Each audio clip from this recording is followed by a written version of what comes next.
This is a farewell Sunday sit talk. A week ago, I finished the year-long commitment I made to train at the Monastic Academy, and it was certainly the most intense and life-changing experience I've had as far as training in mindfulness and actually really getting my feet wet with the practice. And I want to say that there wasn't much I could have done to prepare for what had happened in the year, and that's part of what was such a huge learning experience about it, how much of it was unexpected. And I'll be talking about that a little bit. Some might be curious where I'm headed after this. I have a plan to go spend a few months at a place called the American Yoga Foundation in Pavina, New York, which is in the Catskills. It is another center. They do offer mindfulness. They do have a kind of form of bodywork that they teach that I've been practicing for 6 or 7 years. And it's very near and dear to my heart, but it's very different from this. So it'll certainly be a transition going from the schedule and rigor of the monastery into something that's much less structured. And it'll involve a lot of self-discipline. Rather than get too much into that, I wanted to kind of share like some of the major lessons that I've learned over the last year, with the big disclaimer that I'm mid-process with everything. And for the most part, what's happened over the last year, my sense is that the seeds were planted, and in the years to come, they'll start to sprout, and I'll start to have new perspectives on everything that's happened in the last year. But I've processed some of it, and what I have processed, I think it's okay to share now. I just wanted to say that the talk I'm giving now, if you were to ask me to give the same talk in 3 years, it would probably be very different. With that said, I will jump in. So one of the first conversations I had before I came in after I had applied as a resident was with Miles, who a lot of you know. He's a past resident. And he was a resident when I talked to him on the phone, and he said that it was going to be challenging and likely in ways that I wasn't going to expect, which was like a little off-putting. But when I showed up, at first the challenge was being in a really different environment, dealing with being on a schedule all the time. At the monastery, we practice pretty much from 4:30 a.m. until 9 p.m. We're on a schedule pretty much the whole day. Everything is structured. You don't really get to choose what you do. And so I thought the challenge was going to be inherent to just being on a schedule, waking up early, getting a little less sleep than I want every night, doing a lot of hours of meditation. And while that was initially difficult, it was basically a springboard for a bigger challenge, which for me was dealing with uncertainty and dealing with not knowing where any of this was going to lead. And I came into the monastery with a lot of ideas and expectations about what I was going to get out of this and what I was going to do with it. But the more you kind of orient yourself towards the present moment, the more your kind of plans and fantasies and ideas about things kind of start to diminish, because you just start paying attention to what's actually here, and all of that is basically fantasy. So you just end up seeing that as just thought. And to the extent that you're really like attached to that, and to the extent that you really want to hold on to some idea or some plan, it can be really difficult to deal with that. And so probably the biggest struggle I had for the whole year was learning how to just relax in the fundamental sense of uncertainty that comes with just being present. That was challenging.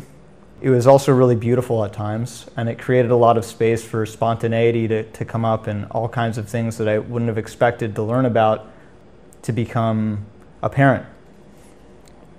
It also showed me how absolutely fundamental uncertainty and not knowing are for the practice of meditation.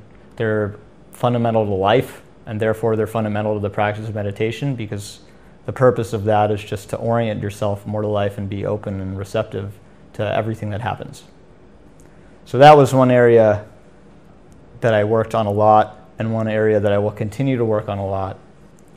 And really, to a large extent, the training in meditation is learning how to relax with that. And when you don't know what's going to happen, rather than freak out and try to get ground under your feet, learn how to relax into that situation. As they say, go with the flow.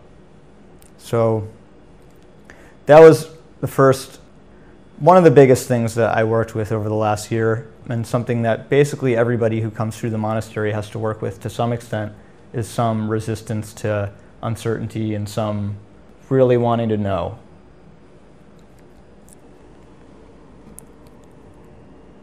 Another thing that I think can't be overstated is the importance of having ordinary experience. And when you come to a place like this, and you hear Soryu talk about meditation, and you hear all kinds of teachers talk about meditation and read about it, there's a lot of talk about big awakenings, great insights, wonderful spiritual transcendent experiences. And that can be really inspiring, and a lot of people take up the path of meditation because they want that experience. It's really appealing to have like limitless happiness or joy or some breakthrough. While it's really inspiring, it became clear through observing myself and observing others while I was at the monastery how much it can really become a carrot on a stick. And you start chasing after some idealized experience that's other than the one you're having right now.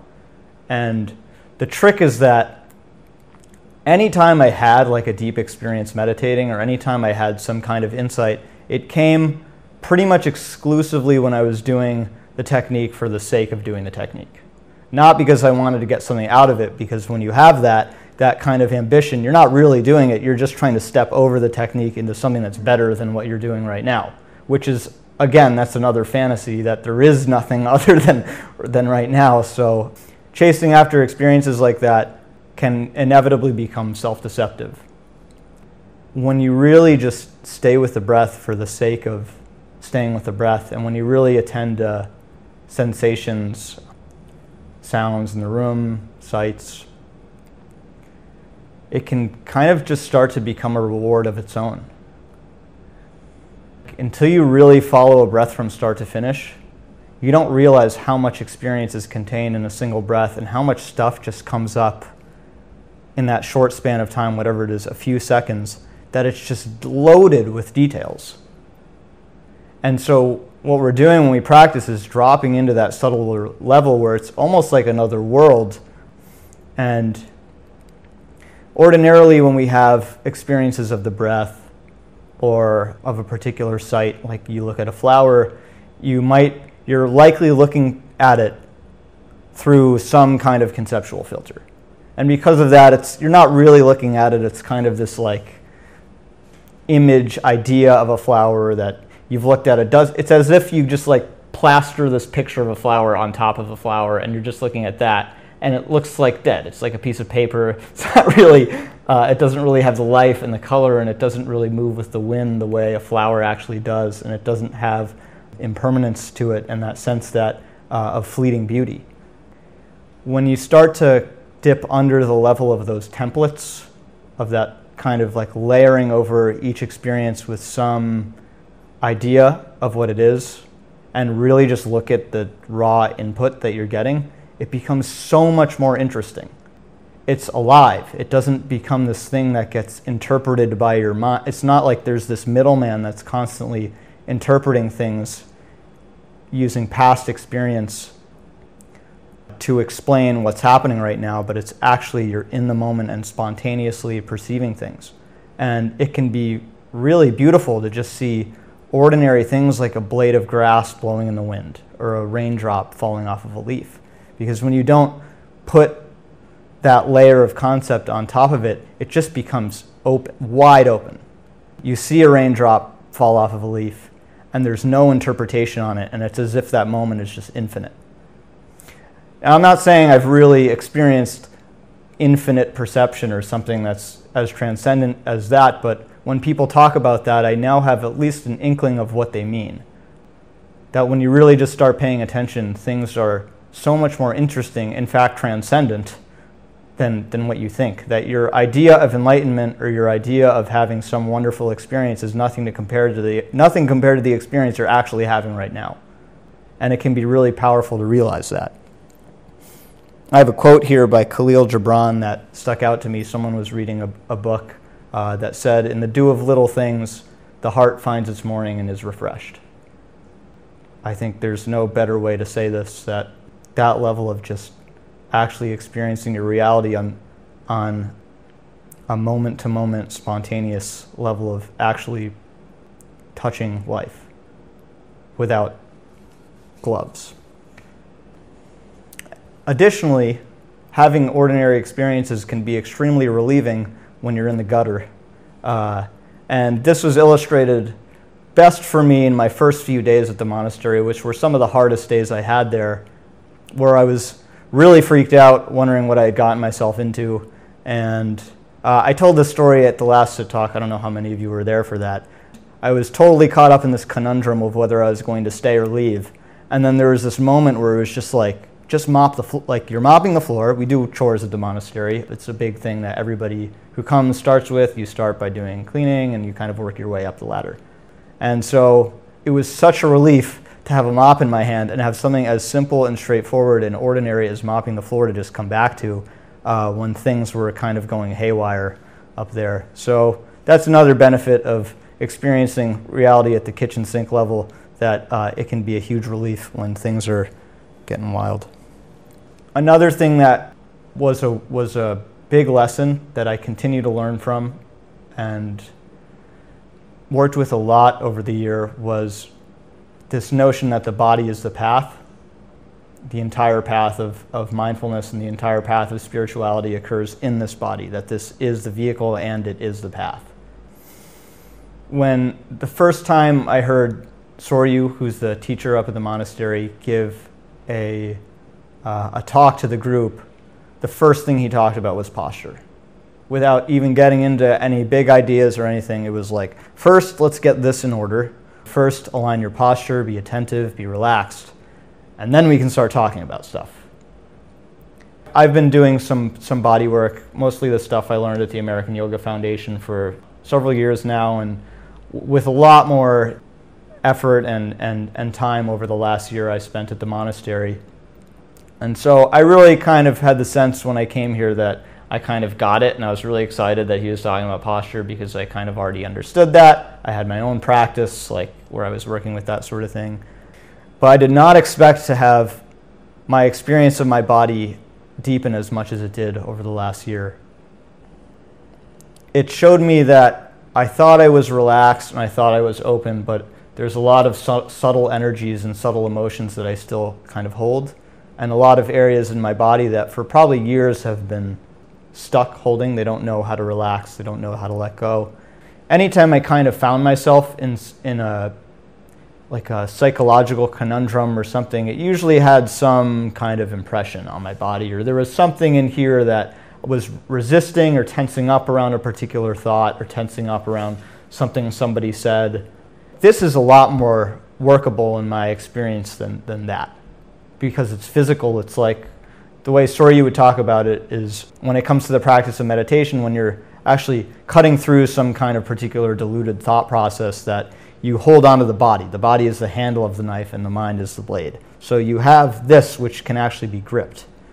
And one of the ways to do that, one of the ways to actually hold that is with breath. And that was something that I worked with a lot over the last year. Whenever I found myself in some moment of resistance where someone would say something I didn't like, or I would have some kind of thought process that would come up I didn't like, I would notice the resistance. The practice then became like feeling that resistance, not as the founder of the American Yoga Foundation said, not resisting the resistance, because that's just dumb. And really all it does is feed it, and it becomes like two wrestlers or something that are pushing against each other, and then both are tensing up because neither one is relaxed.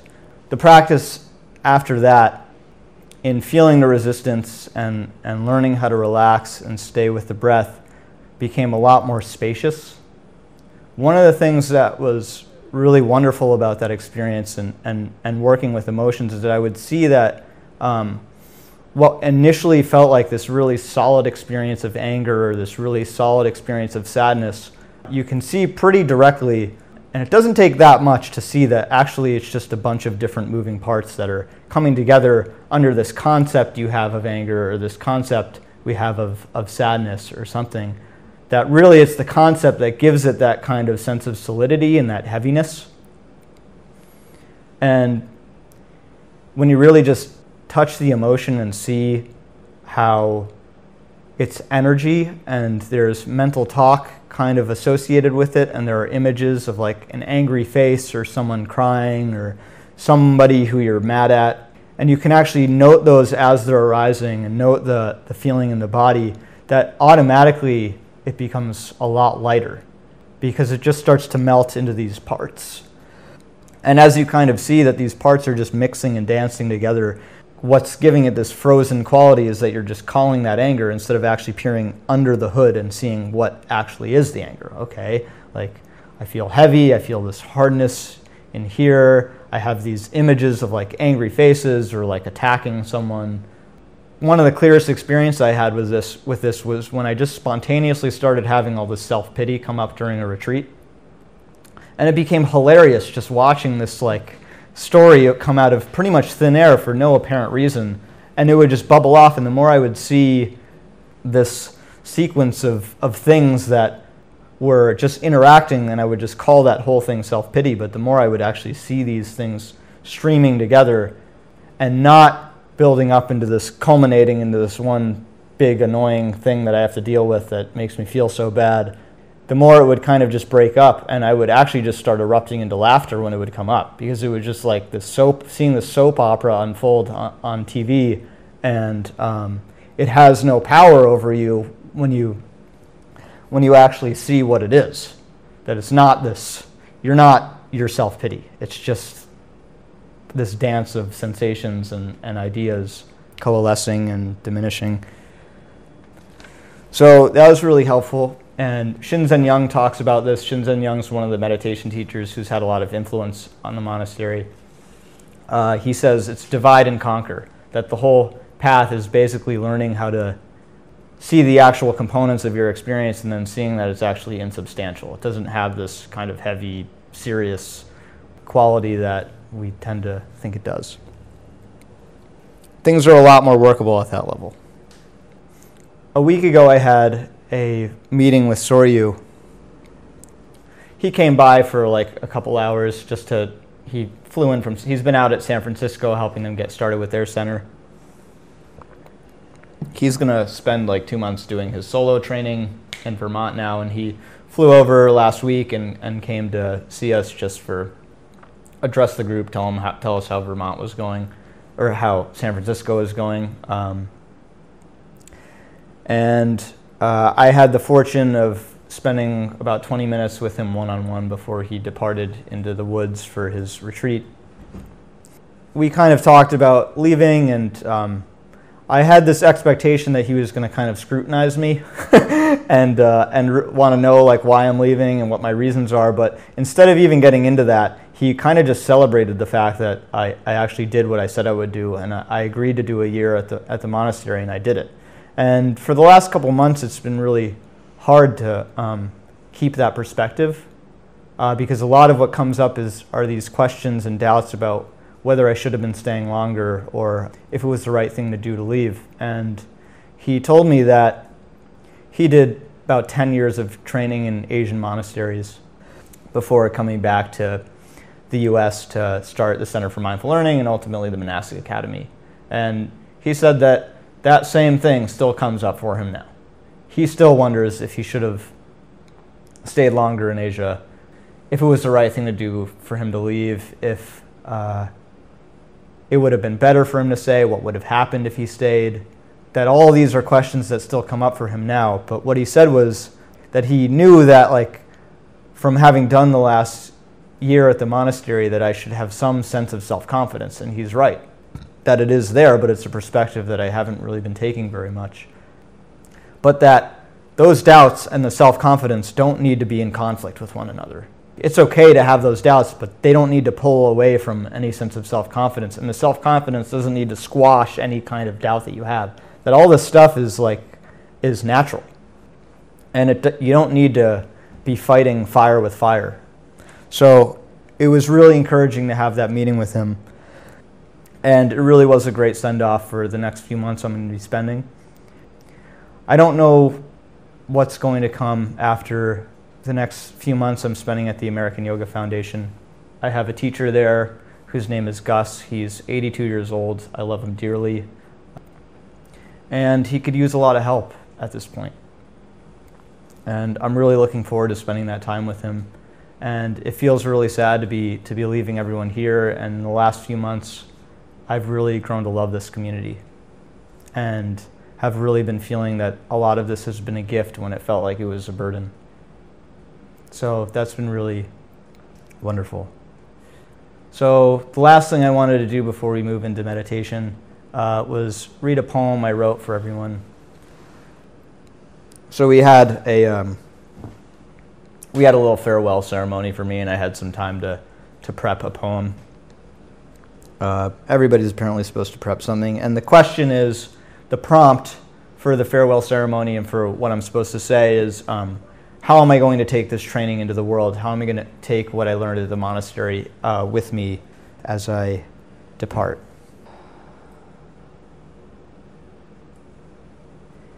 Quite hard it is to believe that the time draws nigh for me to leave. A year has passed us by so fast, but left impressions sure to last. A part of me is still afraid of what challenges I may come to, and yet a subtle confidence has begun to blossom into view. It's in that subtle thread that runs and weaves throughout this life, in which I find a moment's rest, a haven in the strife. A moment here and there in which I sense a silent space, and know no matter what may come, I'll always have that place. If nothing else, I hope to grow that calm I've learned to hold, and spread its warmth out from within into a world so cold. A trip it's been to be with you and have my world flipped upside down, and see things from a different view, and all my t-shirts fade to brown. My time with you has humbled me and made me to respect the difficulty of this path and the courage of those who've trekked. It's no small act of any here to face one's body and mind, to peer into what is not clear and know not what you'll find. For me, I've seen some patterns grow while others wither away, and some I carry with me now, insisting that they stay. But now and then a moment's glimpse of the magic show at play would arise within the space between, and I'd spot its brief display. It's funny how the dramas fade between our every thought, and yet we like to spice things up and keep ourselves distraught. I intend to keep on working through these habits I've accrued that feed this tiny cloistered self whose job is to delude. But that's a life of work ahead, no matter what I do. And day by day, until I'm dead, I'll strive to see it through. Thank you all, my teacher friends, and to this house of mirrors, for helping me to see my mind and all its patterns clearer. Of course, it's really not goodbye, but just a change of scenes. And though I love the food they cooked, I don't do well with beans.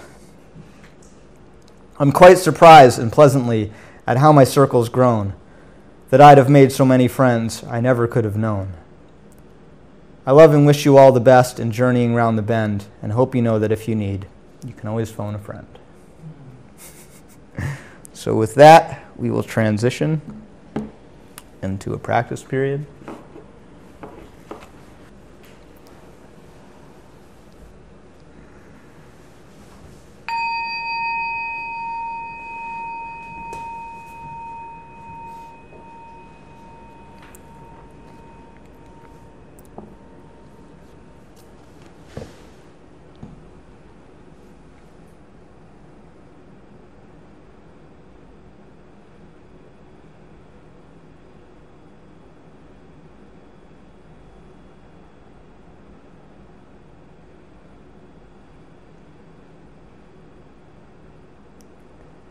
Begin by finding a comfortable posture.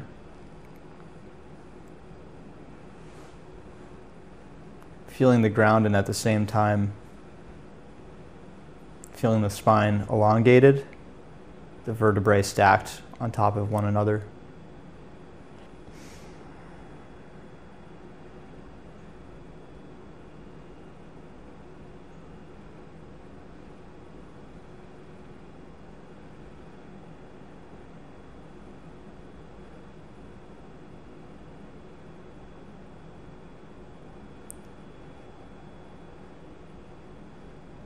Just attend to this breath.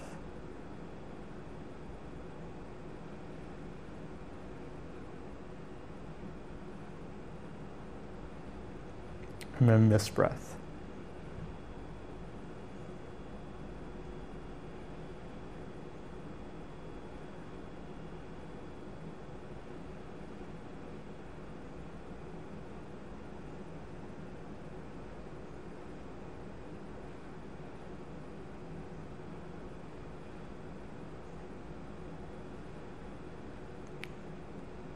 Feeling the breath enter wherever you feel it strongest.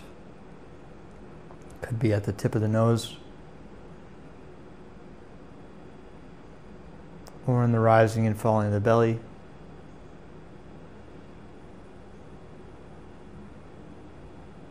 Or maybe moving through the whole torso or the whole body.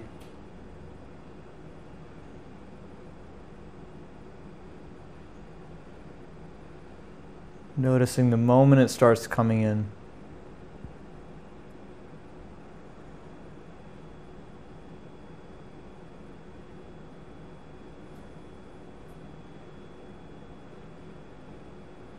How the body reacts as it fills.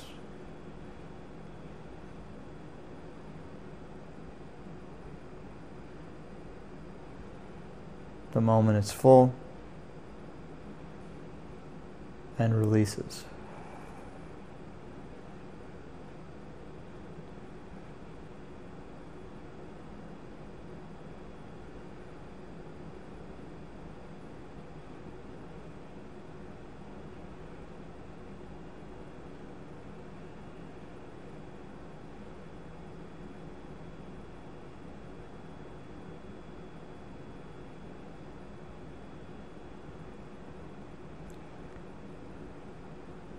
Going out with each out breath and allowing a gap.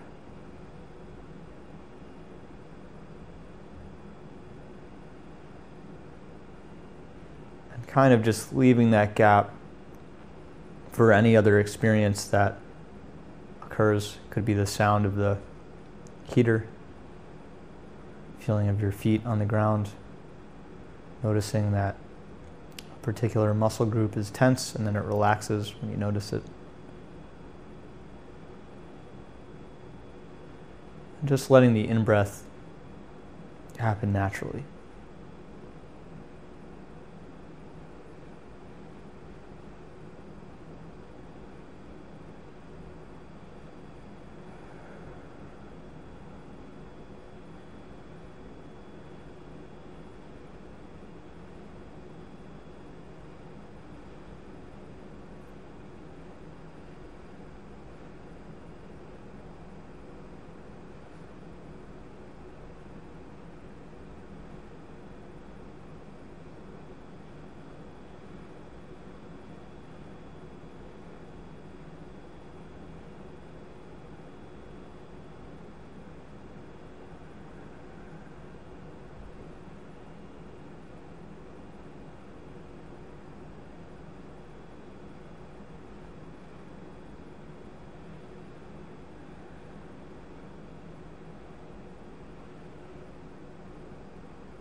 Getting in as much as we can to the felt sense of the breath.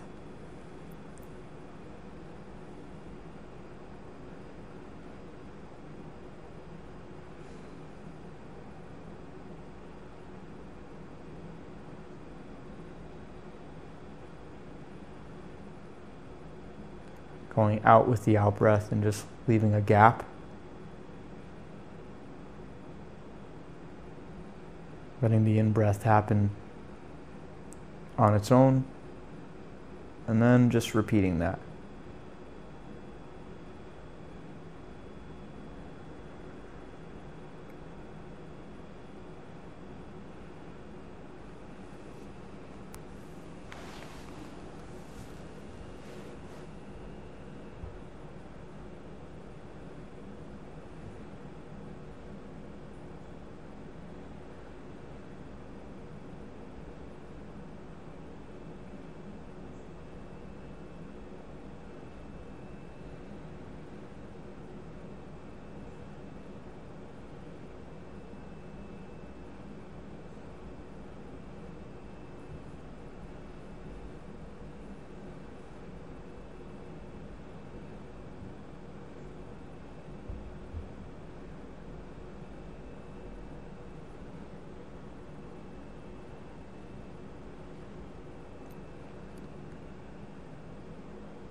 If you notice that you've trailed off,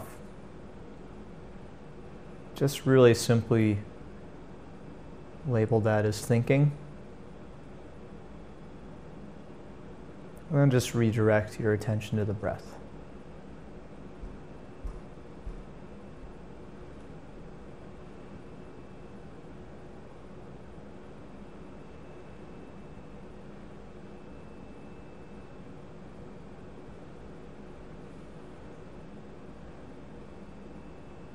Not using the label to like push away thoughts or squash them, but just to see them for what they are,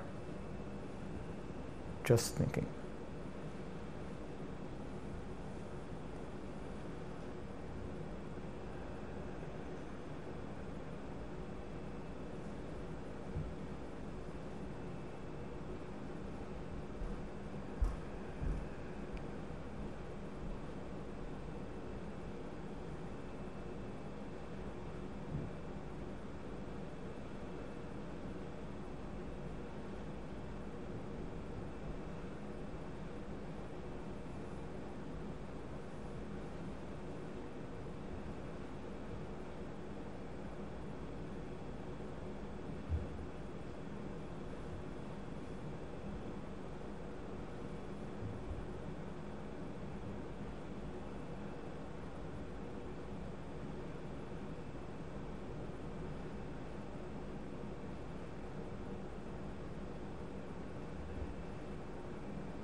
So again, we're just going out with the out breath,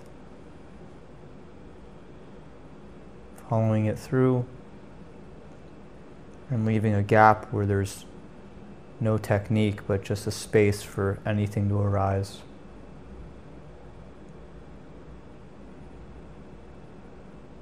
And in that space, letting the in-breath arise naturally, going out again, touching the space,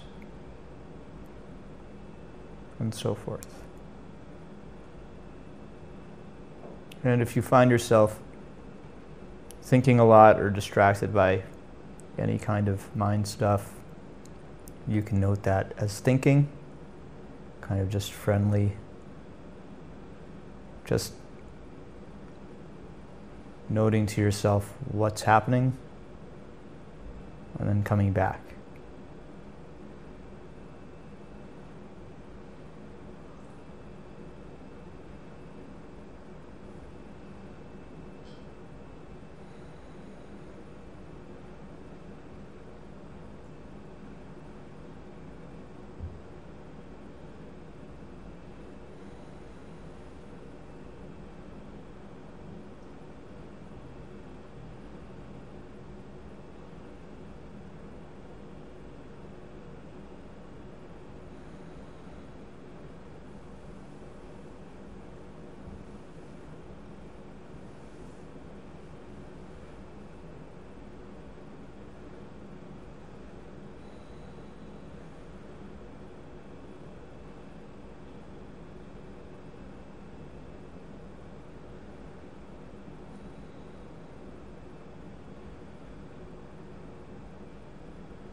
In a moment, I'm going to ring the bell. We'll have a brief walking period. And if you like, you can continue with that technique or just attend to the sensations of walking. And at the end of that, I'll ring the bell again, and we'll come back and continue for another round.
So once again, just return to a relaxed, upright posture.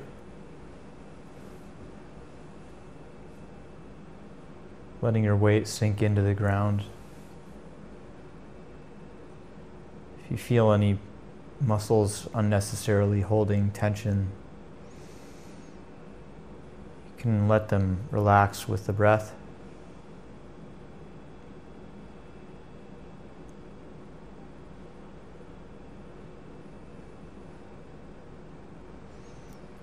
We'll continue to put emphasis on the out breath.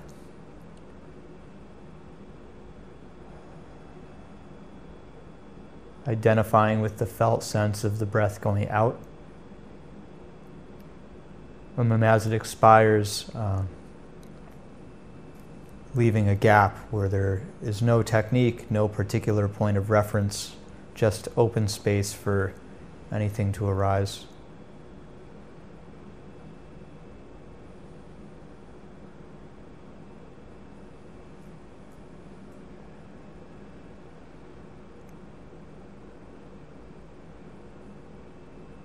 And then just letting the in-breath occur by itself. You don't have to particularly attend to it.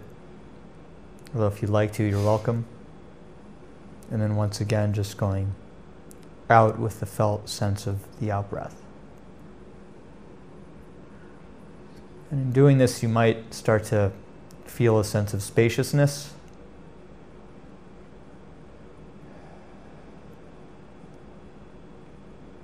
Feeling of being relaxed. Easy.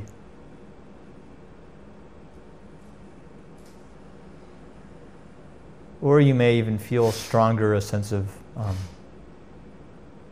nervousness or cranking up, anxiety. That's also fine.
find yourself drifting off to thought, again, you can just use the gentle label thinking.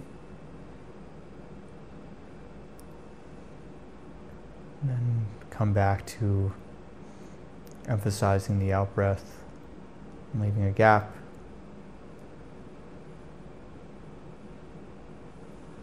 Letting the in-breath come in and then repeating.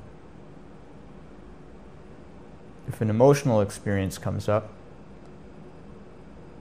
instead of kind of trying to ignore it or redirect to the breath or label it, feel into it.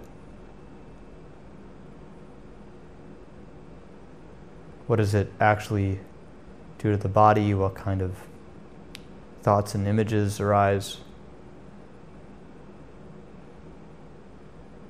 And then after a little while, you can just come back to the breath.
So we have about 20 minutes now just for any questions, reports, concerns. I have one, I guess, called a technical question, meditation question. Like the first segment of your guidance, I was really like right there with each instruction. And then there was a part where it seemed to change the focus, had an emphasis, if I'm understanding, had an emphasis on the out breath. And I guess my normal way of working with the breath is to have the lightest touch possible on it, and to not interfere or change in any way. Just completely allow it to be the way it wants to be. And so I wondered if I was understanding, if I did that, whether it would change the breathing, which I look at as not optimal. Can you understand what I'm trying to say? Yeah, I think, well, when I said to emphasize the out breath, more what I meant was to emphasize putting attention on the out breath. And then once that expires, to kind of just leave a space, and then the in-breath kind of happens naturally. And I think, I don't know this for sure, but my guess would be that if you emphasize attention on a particular aspect of the breathing, that actually manifests as a change in like the length of the out-breath, for example, or the quality of that. So you're not really like physically changing it, but I think by emphasizing it with your attention and putting more awareness there, that actually the natural rhythm of the breath starts to change. So yeah, that would be my answer. Anything else? Well, just my idea is anything that would try to change it is not the ideal. That's what I currently believe over them. So, like, I'm trying to give full attention to each segment of it, the gaps, you know, the in, the out, all equal, balanced attention, and just allow it.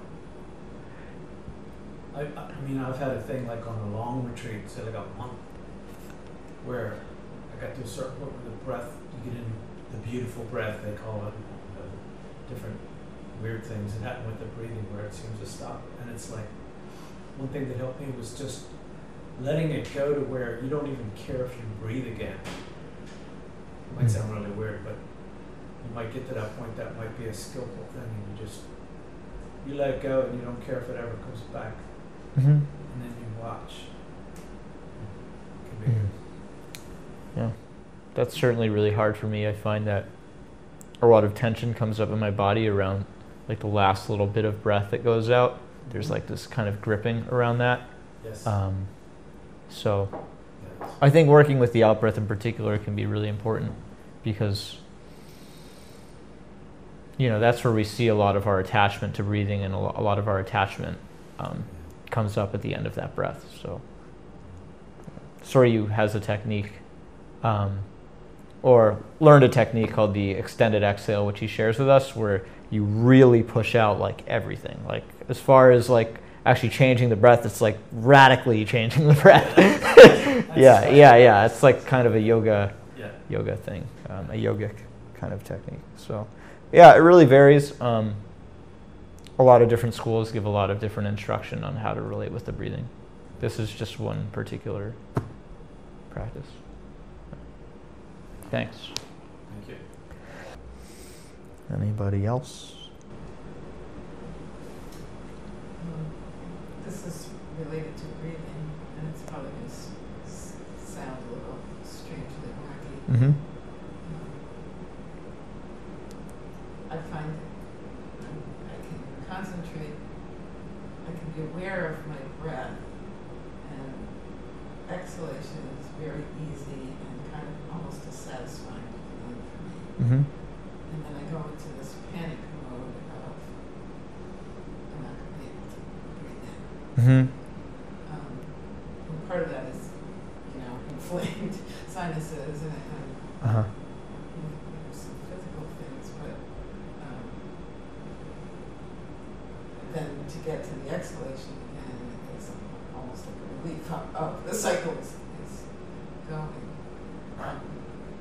but I did find this evening that I was able to let some of that go. There were times when I was aware that I was breathing and I wasn't forcing the inhalation. Mm-hmm. So it was nice not to have that little piece of panic and just allow it to be, okay, if we've created this vacuum, it's got to fill with air, it's going to happen. So just to let all that go. Yeah. And it wasn't continuous, but there were times when I was aware that was happening. Yeah, and that relates very much to his question, and it's certainly something I experienced a lot of the difficulty with, like not wanting to let the breath go completely because I don't know if it'll come back, and so that makes the in-breath, by tensing up trying to hold on to the out-breath, the in-breath is harder for the in-breath to come in because the body's tense. So it kind of becomes a lot more clunky, it feels forced, it doesn't really feel like it flows naturally because there's this fear or like some kind of gripping happening. So that's something I work with. And just tonight I kind of had this idea occur while I was doing the breathing and kind of feeling that if the breath comes in like unnaturally, that's fine. Like, because the situation is that the body's tense, so the breath is going to come in that way. And that's fine, it's not wrong. There are more relaxed ways of breathing, but if the body has kind of tension, let that be and just let the breath come in as it will, as naturally as it can. So that's cool that you were able to let go of some of that. Yeah. Thanks.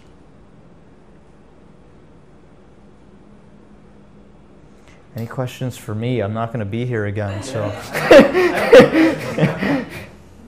have one of those. Yeah. I think of the Buddha as being a very practical being. He tested things thoroughly and found out what worked, what was helpful, skillful. Mm-hmm. And so you had a year to test the system at the Monastic Academy, and I was wondering what things at this point, I realize it could change, but at this point, what elements or segments of the practice do you intend to continue? And what? Yeah, that's a really good question.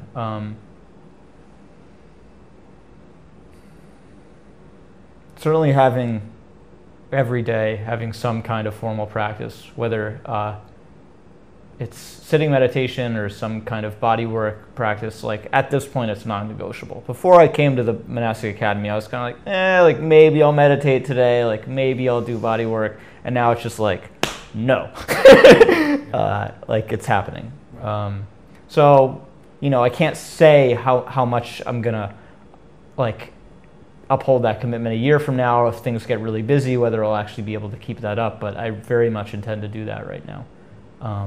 So at least like the daily discipline of having some kind of formal practice and some way of continuing to develop awareness would be really important.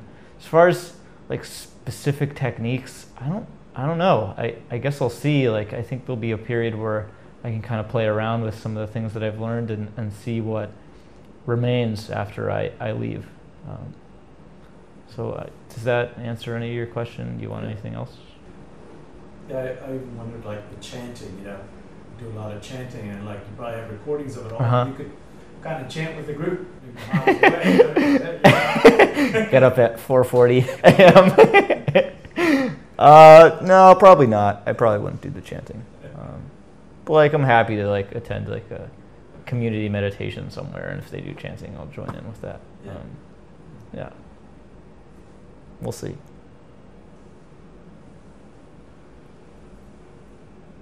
I just wanted to say that I have a lot of very fond memories of you.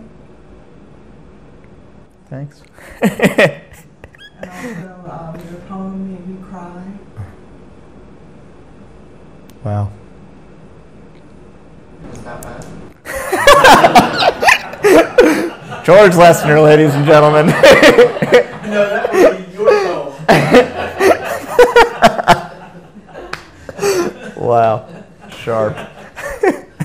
No, what part of it really touched you? It's okay. I just wanted to talk to Dan and just say I really value you, and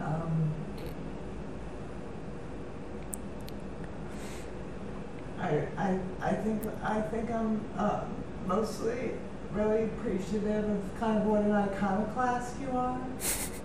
What does that mean? You don't adhere to things just for the sake of adhering to them.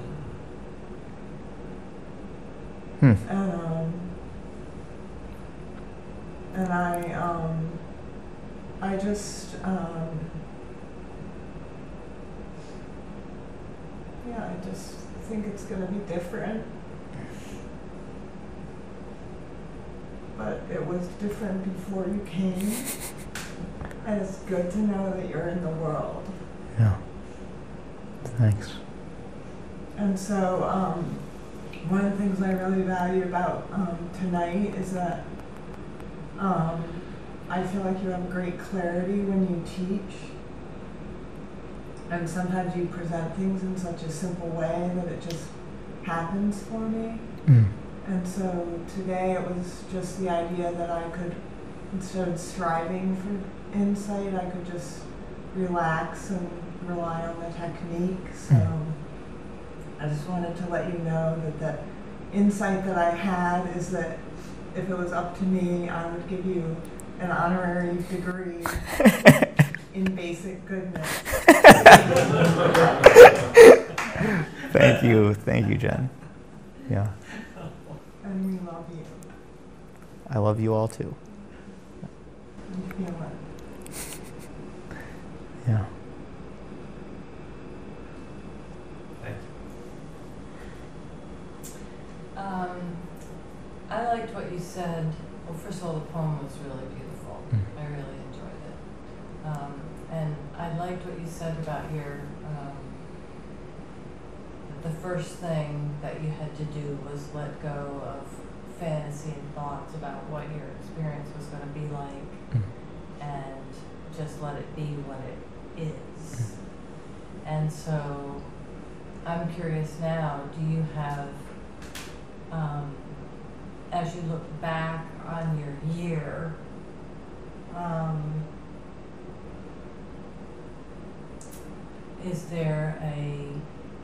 is that picture full now? There's no fantasy or thought, it actually happened. So, the funny thing is that, like, the fullness of the picture is, like, part of that is seeing how much I struggled with just letting it just, like, happen. It was, like, always kind of, like, not always, but there was often this struggle of, like, trying to kind of control my experience and trying to relax into my experience and then trying to control it because I don't know where it was going to go. So a lot of what actually happened was struggling with what was happening. So if that makes sense. It's kind of meta, but that's sort of how it looks right now. And then going forward, do you have a picture and an idea of what it's going to be like at the American Yoga Foundation? Yeah, certainly it'll be very different. I'll be hopefully doing a lot of more kind of body work practices that they teach there, spending a lot of time with my teacher, hopefully doing some solitary retreats. They have like stone hermitages that they built down there. And maybe at some point looking for work somehow. Do need money and I'll be sustaining myself while I'm there, so yeah, practice, study, quality time, yeah. But I mean, to a large extent, I'm like self-structuring it, so this is kind of going to be another thing where it's just like, I think I have an idea of what's going to happen, but you know, maybe I get there and they have a big project that they need help with. Like they recently did a whole thing replacing the roof on one of the buildings. So stuff like that comes up and it takes time, and so they'll certainly need my help. Yeah.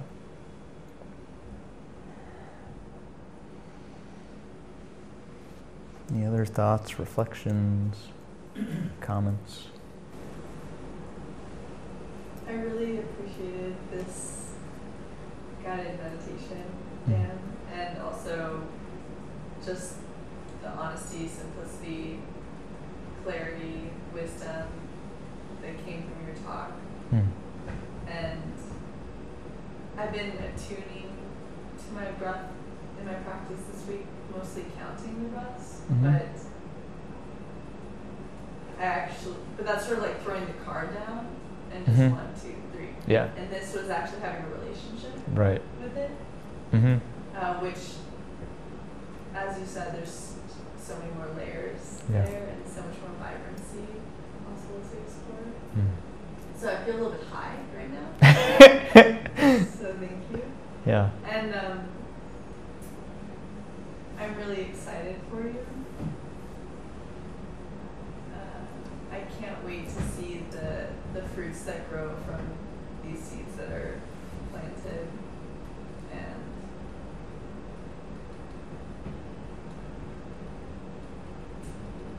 I'm really grateful that you're allowing space for that.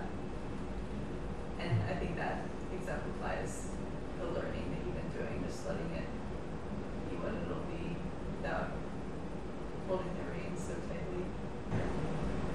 Yeah. Thanks.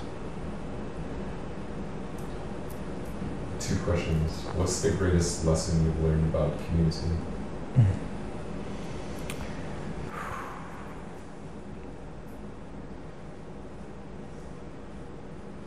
That's a real thinker.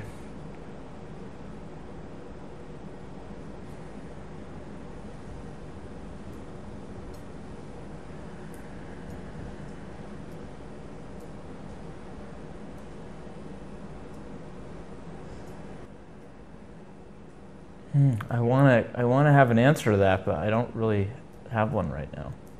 Like, I guess it's not really something I considered that much, but certainly will be something that I imagine I'll have something to say once I'm without the community. But I think it's helpful. That's all I have right now. Check back later. Second question is, do you remember the time you laughed the hardest? Or can you remember the time you laughed really hard? Oh.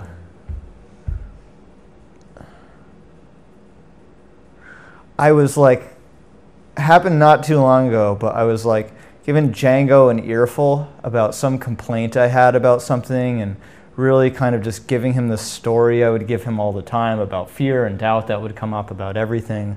And it was kind of just me going in circles again, and I could tell he wasn't really paying attention, and he like basically was just like, yeah, like I know all this stuff, like this is kind of just like your thing. And I just burst out laughing. I was like, I wish I could just have my relationship, like that would be my relationship with all these thoughts and fears and doubts, was just like, yeah, that's just like a pattern. It doesn't really have substance. So that was really funny for a moment, because he was just so nonchalant and didn't really care about the whole thing. And I was like, why don't I just do that? So that was one moment. It's a good question. So that was a liberation laugh? Yeah. Yeah. Yeah.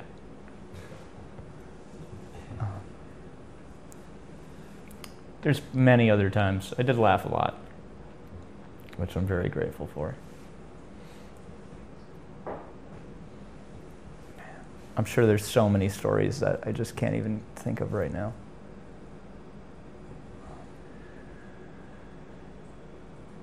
I'm curious about, like, if you feel comfortable sharing, like, what you've noticed about your mental health while being at the before, throughout the year.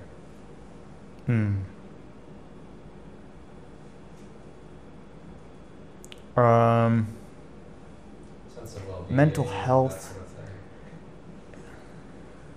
I feel weird talking about like mental health. I mean, like I don't think difficult periods are like mental illness, so to speak, but it's kind of just stuff, unprocessed things that you're dealing with, and maybe relationships with parts of yourself that could be improved. But I also don't want to be evasive.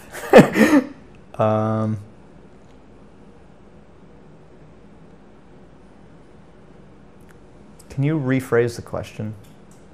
Have you noticed a change in your baseline well-being after this year?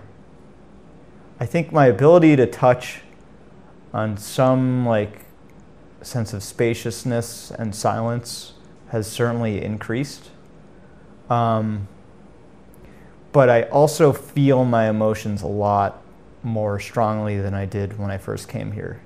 And there's kind of this awkward period right now where I'm feeling a lot more emotional energy and stuff that I kind of have to work through, and I don't feel like I've quite adapted to that level of like intensity of feeling things and like really touching into pain and other difficult emotions. So I'm kind of in a buffer zone right now is how I feel, that the challenge has increased, but I haven't quite risen to meet it yet, if that makes any sense. But that's kind of the whole process, is you kind of, the greater the difficulty, the more of an opportunity you have to actually step up to it and to grow and to really touch on your resources, your inner ability for happiness and calm and equanimity, even when things seem haywire. So for the last couple months around leaving and making this transition, things have been really haywire, and finally I feel like I'm starting to have at least some semblance of settling down and feeling some sense of confidence that this is okay. It may be a mistake. If it is a mistake, it's fine. It's not one that I can't undo. You know, like the door's open. Yeah, it's hard to say, and I think a lot of those fruits kind of come in glimpses, like the sense of well-being and those moments where things feel really okay, but often things are turbulent. And particularly now that I'm in a period of transition and made one of the hardest decisions I've ever had to make about whether I was staying or leaving, it's been tough. Like I won't bluff that. But I can't help but acknowledge that something has pretty deeply shifted over the last year, and there's a certain space that's cleared up that maybe I wasn't able to see before, or only saw in tiny glimpses. So that little seed has grown. Yeah. Thanks.